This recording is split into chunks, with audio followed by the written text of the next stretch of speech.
Hello everyone, in this video I shall be offering you, I hope, some very helpful insights into Rahu in the first house of your chart and Ketu in the seventh house. At the same time, at the end of the video, I will be giving you more insight into the Dasha periods of these two shadow grahas and how they will influence you, offering you, I hope, also some new information to help you through these periods. Okay, so let's get started. So, when we have Rahu in the first house and Ketu in the seventh house, we have a cardinal axis placement. Rahu in the first, fourth, seventh, and 10th gives an intense feeling from very early on in your childhood that this is a special incarnation. You won't even be able to put those words to it. You will just feel somewhat different. It's a very strong feeling, and I've seen many people with these nodes explain it exactly as that. You feel different. You feel odd in some way because you know that you have a mission in this life, and indeed you do, because Rahu has been so prominently placed in the Kendras here because you have to turn the wheel of your karmic existence in a big way in this incarnation. In some ways, it's a really big opportunity. So let's see how it's going to pan out. Okay, so let's try to understand K2 in the seventh house. Now, it's very important to understand that this is our past life default house. We have spent lifetimes on this area, and this is your flag. This is where you fly the flag of accomplishment. You are good at relationships. Truly, you mightn't think that, because of all the difficulties which you have, but you are very good at merging with other people, at being with other people. You are attractive to other people. You so easily find new partners, new friends, new relationships. And once again, you have to look at the sign placement and where the Lord has gone. If the Lord has gone into the 12th house, it may be more difficult for you, and you may have to go into foreign cultures and so on to find that special person. But on the whole, you are someone who easily attracts people to you. You have an easy way of being with people. It's not that you're this selfish, manipulative soul who's going to drag down your partners, and that's why Ketu's here. No, far from it. You tend to somewhat attract people who may be manipulative because you are so easily manipulated in relationships. You want to please people. So it's a very conflicting situation. You are good at relationships because of past karma. You easily attract people because of past karma. But attracting the right person is a difficult thing. You are destined to have some really karmic relationship experiences. Well, everybody's going to have that. But you're going to find one particular one at some time in your life, not necessarily in this dasha, although it may be in your Ketu dasha. That is absolutely crucial for you in finding yourself. Through relationships, you are going to find yourself, but only because, and here's the default line, you find it hard to find satisfaction in relationships. Now that seems counterintuitive, doesn't it? But here's how it's going to go. Because relationships frustrate you so much, and that's because you feel as though something's missing. You're good at relationships, they go well for a while, everything's hunky-dory, but there comes a point at which you think, hold on, is this what life is really about? Is it about just having my beautiful wife, my fantastic husband, my beautiful kids, and my home and family life? No. Your life in this incarnation is about doing something unique and different and first house emphasis, as I'm going to talk about in my next slide. So that's why relationships become unsatisfactory. Unless you've found your unique expression in this world, your relationships will drag you down. So it's really a case of finding a real balance between the seventh house and the first house. Your default is to immerse yourself here pleasing other people, going all out to find the perfect partner, and then thinking, well, okay, I got the perfect partner. What's wrong? Why aren't I happy? Okay, and you have this third house and 11th house emphasis also to consider. This means that, not only do you like immerse yourself in your spousal relationships, you immerse yourself in larger groups of people. And this can be, sort of clubs or societies, and also with your siblings. Your siblings almost dominate your life at one point. There are some real concerns with your siblings. There may be separation from them as well, by the way, because that's going to, that's going to bring in this Ketu emphasis. But these are the areas of your life that over obsess you. You become too obsessed with them, and they drive away your energy from where it needs to go in this incarnation, which is onto yourself. You somehow think, who am I? These are my siblings. These are, these absolutely wonderful society groups I belong to, but who am I? That's a question mark. Who am I in relationship to them? It's like a default thing that you automatically become involved in all these exciting societies, and your siblings are doing all these things in your life that involve you completely in some way. It all depends on your personal situation, okay? And you feel, well, hold on, what about me? What about my concerns? Is this really my path? And eventually you will understand that your path has to be separate from your spousal concerns, from your society that you so easily, grow into, and from your siblings. You are here to do something dramatically different and unique. So that is why your relationships will be a drain on you in some way. As I say, you are capable of a very spiritual relationship. You are capable, depending on your personal karma, of finding an absolute soulmate. But you may have to go through many relationships and many dissatisfying experiences to find that person. But ultimately, even if you do find a soulmate, here's the catch: it won't satisfy you unless you are already emphasizing your Rahu first house, unless you are already in that unique, innovative situation in life that you are meant to find. So let's now explore Rahu in the first house and how it's going to manifest for you. So, when we are looking at Rahu in the first house, we have to put aside some serious misconceptions here. In Vedic astrology, we very easily overemphasize the demoniac nature of these two grahas. And there's nothing wrong with that, but we tend to go off on the wrong track sometimes if we do that. I think it's important to really understand that here, this is a newborn baby situation. Rahu is not manifesting in your life as something making you over materialistic, over concerned with, ambition and selfishness and money concerns and wanting to be this big noise in the world. That's not the case at all. You are coming into this life with a feeling, a deep feeling though, of power.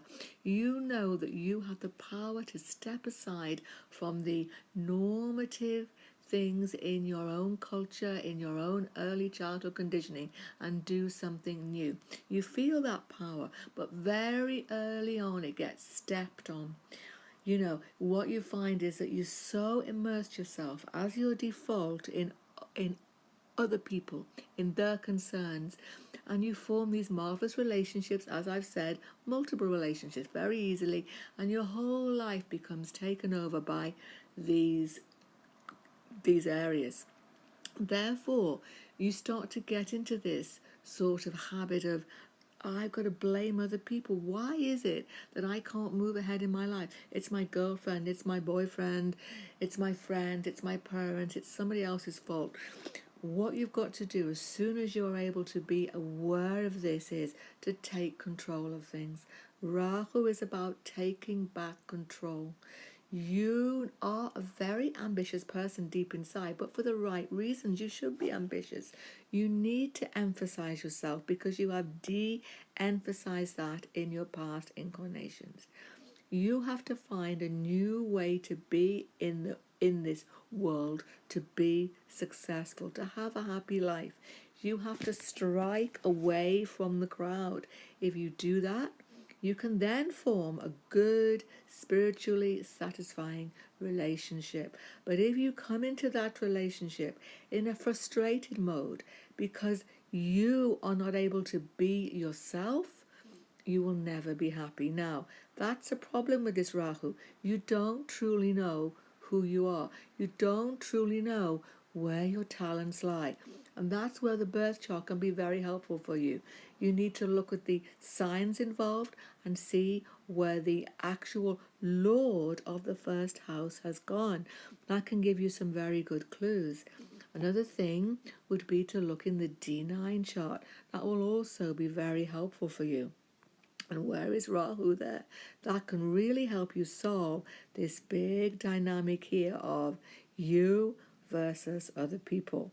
Okay, so the D9 chart shows you that particular area of life, which if you emphasize it, you can really make relationships go so much smoother for you. Now, here's the key. As I say, you are supposed to be ambitious. You are supposed to be striking out into new areas, but you must absolutely make sure it is a new path if it's going to be successful. Rahu wants you to be daring, wants you to be different. That's the word to underscore. You are here to be different to the crowd, and that's when you will be successful. You find that so hard because you are used to merging with the in crowd, as it were, but not being the innovator. And you're not so much here to be a leader. It's not so much about leading people. It's about daring to be different and showing other people that it's possible. Okay, it's not so much about leading and starting this big new industry or something. I mean, you could do that, but it's the key thing is about being a different person in your industry. So how could that manifest? Well, let's say you're an artist. Well, you need to start something absolutely dramatically different, and you need to be a real innovator in some artistic form. If you're a musician, in a similar way, you need to strike out in a new form of music. And this can be not just artistic things. If you're like a lawyer, if you're a doctor, if you're a nurse, if you're a teacher, if you're anything at all, you want to go for the cutting edge of that industry. That's where you belong. That's where you can make your mark. Okay? So you are absolutely going to be ambitious as you get to grips with who you are. But that's a good thing. It's what you want to go with. Don't let people put you down. You are so easily de-enthused. You are so easily people put a wet blanket on your ideas. Don't let that happen. And a way to test yourself, and I've mentioned this to one or two clients, this is a way to really test yourself, would be that what you should do is, why don't you try dressing differently? Why don't you try looking different to your crowd, to your culture, to your mainstream, whatever it is? See how that feels, and you'll get in tune with your Rahu. It's a very simple thing, but it helps to put you in that mode of daring to be different, daring to be unique, because your uniqueness is your gift to the world, and that's what you need to go for. Now, the emphasis here on the 5th house and the 9th house aspects shows that there are some difficulties, okay? There can be some father difficulties for sure, but that's because you are trying to break away from your past culture and your past upbringing. So there's going to be some conflicts here. But you have a way of understanding philosophy that is really good, and it can show you a way to teach other people, because the 5th house is about teaching. Yeah, there may be concerns with your children. There may be some real conflicts with a child. and this will depend on the particular grahas involved and the signs involved. It all depends on that, so it's really hard to be specific here. But the main thing is you are very creative, you are very innovative, and you have a really I would say, a unique understanding of philosophy. You want to put that out there in the world. Be yourself, be different, dress differently, act differently, go for the cutting edge in every way, and you will find your path in this life. Now let's move on to discuss what's going to happen during the dasha periods of these two shadow grahas in these placements. Let's go. So, when we are considering the dasha periods of this Rahu and this Ketu, there are some important things we need to emphasize. First of all, it all depends what time in your life they happen. It's far better actually, but don't be despondent if you don't have this. It's far better to have this Rahu Dasha earlier rather than later in life. Why is that? Because the sooner, as I've just been talking about, you can find your unique path in life, the sooner relationships settle down. If you start here with this Ketu Dasha, you can easily become immersed in very frustrating relationships, and therefore it takes you a little while to find who you really are, and that can be a bit frustrating for you. Okay, so it's far easier to have this Rahu Dasha first. So what's going to happen? Well, when you go into Rahu Dasha, immediately there will be conflicts with your father. There will be conflicts with children if you've got children at that point. There will be this feeling of needing to cut yourself off and start afresh. Somebody will come into your life who will influence you strongly, okay, because of this seventh house dynamic, and will show you a new path. There can be a major career change, a super dynamic career change that will work out well for you. There can be many manifestations of this, okay? You need to see where has the Lord gone, what house has the Lord gone into. That will be important. But the main thing is that the whole of your existence will start to shake up, will start to churn in a major, major way. It is really the beginning of your true expression in the world. It's an upsetting time. It will be upsetting because Rahu is so strongly placed. Nothing will seem stable anymore. Everything will seem to be churning around you. Hold on, go with it. It will show you who you are and what you're meant to be. So it's a very difficult time. Rahu rising in a dasha of Rahu will churn your life, major churn your life. There will seem to be no stability whatsoever. But as I say, you need to go with the flow. Another thing that I think is not emphasized enough, and I could do a whole video on this, so I don't want to spend too long on it here, is what is the degree of that Rahu? If that Rahu has a high degree, now for Rahu, as it goes retrograde, high degree means naught, 0 degrees, 1, 2, 3, 4, 5 degrees. There's a whole pile of karma in there that can make it more difficult. It really can. If you have a low degree Rahu, like maybe 29, 28, 27, 26, then it's not so troublesome. You easily get into new areas. You easily move ahead. You just leave the past behind and you start afresh. As I say, you're the newborn baby. You truly are if you've got that, that degree placement. So look at the degrees. I must do a video on this. It's really coming to me now. I think it's not understood enough.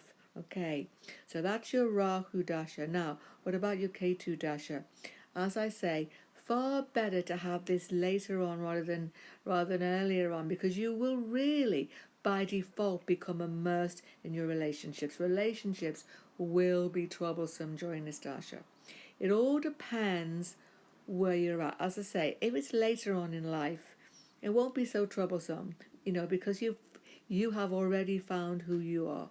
But if it's early in life and you have a Ketu Dasha, and by early I mean anything up to maybe, your 30s, whatever, it's going to really immerse you in unsatisfactory relationships. Thank goodness it's such a short dasha. Thank goodness it's only 7 years in your life, okay? Because you will just have to go through it and experience that karma. It's strongly karmic in nature.